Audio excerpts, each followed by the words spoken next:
नमस्कार। हम बात कर रहे थे बौद्ध धर्म के प्रमुख सिद्धांतों और शिक्षाओं के विषय में।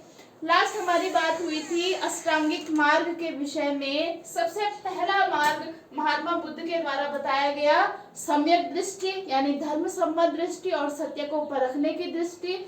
दूसरा अष्टांगिक मार्ग है सम्यक वाणी यानी मृदु वाणी, किसी को हमारी वाणी से ठेस न पहुंचे, किसी का दिल न दुखे, मानसिक तौर पर कोई हिंसा से पीड़ित न हो, ऐसी हमारी वाणी होनी चाहिए। तीसरा जो अष्टांगिक मार्ग है सम्यक संकल्प, यानी कि हम अपने जितने भी हमारे कर्तव्य हैं उन कर्तव्यों के प्रति हम दृढ़ संकल्पित रहें और हम किसी भी स्थिति में अपने धर्म पद से विलग न हो, यही सम्यक संकल्प कहता है। सम्यक कर्म का अर्थ है हमारे कर्म किसी का अहित करने वाले नहीं होने चाहिए और हमारे कर्मों में कहीं भी ये नहीं होना चाहिए कि हमारे कार्य करने से जो हमारा संकल्प है वो डगमगा रहा है। तो ये आपका है सम्यक कर्म। सम्यक आजीव यानी कि ईमानदारी पूर्वक अपनी आजीविका कमाना ही सम्यक आजीव है। सदाचारी जीवन जीते हुए और ईमानदारी पूर्वक अपनी आजीविका कमाना। अगला अष्टांगिक मार्ग है सम्यक व्यायाम। जैसे कि हम शारीरिक व्यायाम करते हैं, हम इसे इस तरीके से समझ सकते हैं कि हम शारीरिक व्यायाम करते हैं अपने शरीर को स्वस्थ तंदुरुस्त रखने के लिए। हम अनुलोम विलोम करते हैं और अनुलोम विलोम में हम क्या क्रिया करते हैं, हम एक नाक से शुद्ध वायु ग्रहण करते हैं और दूसरे से वायु को छोड़ते हैं। तो इसी प्रकार से सम्यक व्यायाम का अर्थ है कि लगातार अपने मन से, अपने मस्तिष्क से अशुद्ध विचारों को त्यागना और शुद्ध विचारों को ग्रहण करते रहना, जिससे कि हमारा जो मन है वो स्वस्थ बना रहे, वो स्वस्थ मानसिकता हमारे मन में, हमारे मस्तिष्क में बनी रहे। ये कहता है सम्यक व्यायाम। अगला अष्टांगिक मार्ग है सम्यक स्मृति।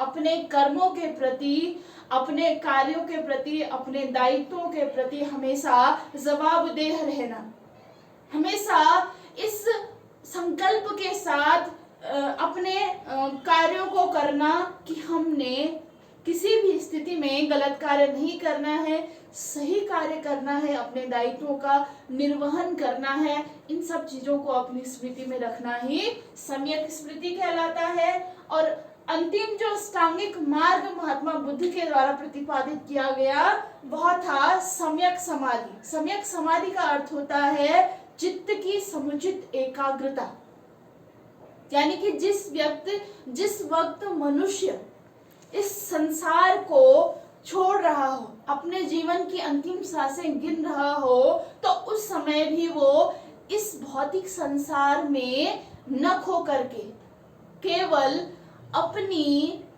जो भी क्रियाकलाप उसके द्वारा किए गए वो उन क्रियाकलापों को याद करते हुए और उन क्रियाकलापों के प्रति एक अपनी संतुष्टि व्यक्त करते हुए अपने मन को, अपने मस्तिष्क को उस आत्मा से परमात्मा तक मिलाने में एकाग्र रहे। यही है सम्यक समाधि।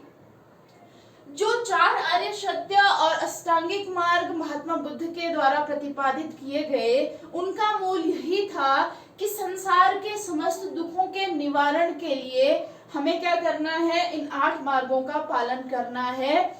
महात्मा बुद्ध को जो ज्ञान प्राप्त हुआ वह ज्ञान यही था कि जो दुख इस मनुष्य जीवन में है उन दुखों को दूर कैसे किया जाए और जीवन को सुखमय कैसे बनाया जाए।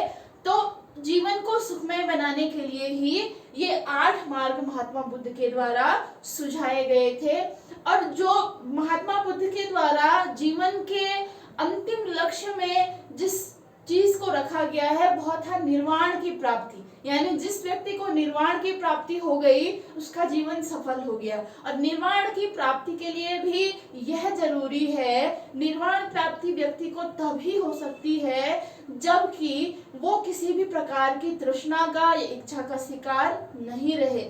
अगर कोई व्यक्ति लगातार उसके मन में तृष्णा उत्पन्न हो रही है, उसकी इच्छाएं पूर्ति नहीं हो रही है, तो उन इच्छाओं की पूर्ति के लिए व्यक्ति को पुनर्जन्म लेना पड़ता है, ऐसा महात्मा बुद्ध के द्वारा कहा गया है, ऐसा उनके द्वारा विश्वास प्रकट किया गया है।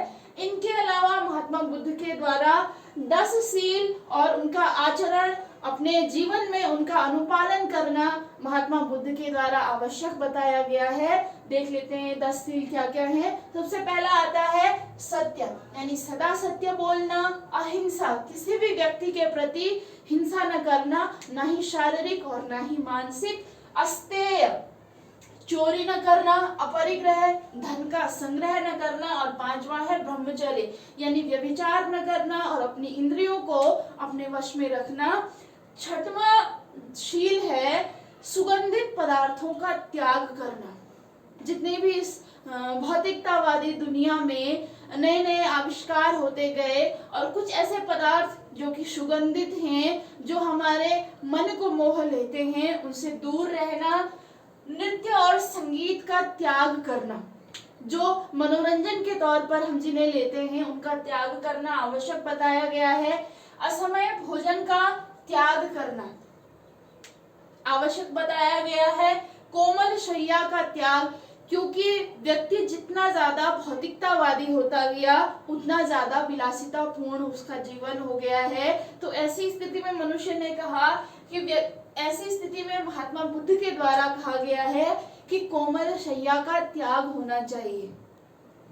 और चूंकि हम अभी प्रिपरेशन में है, तैयारी कर रहे हैं, छात्र जीवन व्यतीत, तो हमारे लिए भी ये जरूरी है कि हम जितने ज्यादा आराम परस्त होते जाएंगे, हम उतने ज्यादा शिक्षा से दूर होते जाएंगे। तो परिश्रम करते वक्त, अगर हमने तैयारी करते वक्त अगर हमने कठिनाइयां नहीं झेली तो फिर हमारी तैयारी सफल नहीं हो पाती है। तो कोमल शैया का त्याग भी शिक्षार्थियों के लिए जरूरी होना चाहिए। कामिनी कंचन का त्याग, यानी जितने भी बहुमूल्य वस्तुएं हैं उनका त्याग करना चाहिए। नोट के रूप में मैं आपको बता रही हूँ कि जो ये प्रथम 5 सील थे ये गृहस्थ के लिए आवश्यक थे, और जो बौद्ध भिक्षु थे उन्हें इन 10 सीलों का बड़ी सख्ताई से पालन करना पड़ता था। धन्यवाद।